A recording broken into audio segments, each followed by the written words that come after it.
જય શ્રી કૃષ્ણ, જય અન્નપૂર્ણા. મારી ચેનલમાં તમારું સ્વાગત છે. હું આજે લઈને આવી છું, ઉત્તરાયણ નજીક આવી રહી છે તો આપણે મમરાના લાડુ બનાવવાના છે. તો ચાલો વિડીયોને શરૂ કરીએ. મેં અહીંયા ચાળીને મમરા લઈ લીધા છે, એને આપણે થોડા તેલ ગરમ થઈ ગઈ છે તો આપણે જે મમરા લીધા છે એમાં ઉમેરીને થોડા શેકી લેવાના છે. આપણે કે મમરા શેકી લઈશું તો આપણા મમરાના લાડુ એકદમ સરસ એવી રીતે એકદમ સરસ તૂટી જાય છે.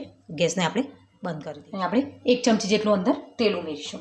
250 ગ્રામ જેવો ગોળ લીધો છે કે જે પ્રમાણે મમરા છે એ જ પ્રમાણે ગોળ લેવાનો છે. આપણે ધીમા તાપે આપણે પાયો તૈયાર કરીશું. હવે બધો જ ગોળ આપણો સરસ ઓગળી ગયો છે. હજી આપણે એને બરાબર પાયો તૈયાર કરવાનો છે.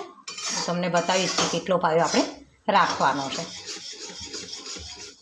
તો હવે ગોળ સરસ થઈ ગયો છે તો આપણે હું ચેક કરીને બતાવીશ. આવી રીતે નાની વાટકી લીધી છે, એમાં આપણે થોડું પાણી લેવાનું છે. આવી રીતે 2-3 ટીપા પાડીને એને ઠંડુ થવા દઈશું.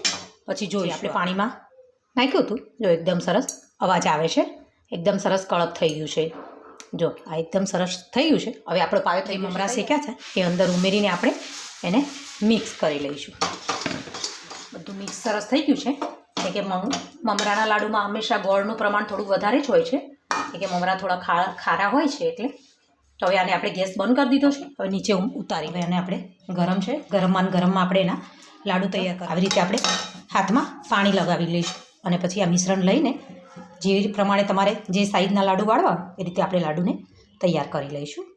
અહીંયા એક બાઉલમાં આપણે તૈયાર કરીને મૂકી દઈએ. બધા જ લાડુ તૈયાર કરી લીધા છે. જોઈ શકો છો એકદમ સરસ પરફેક્ટ માપ સાથે આપણા લાડુ મમરાના લાડુ તૈયાર થયા છે.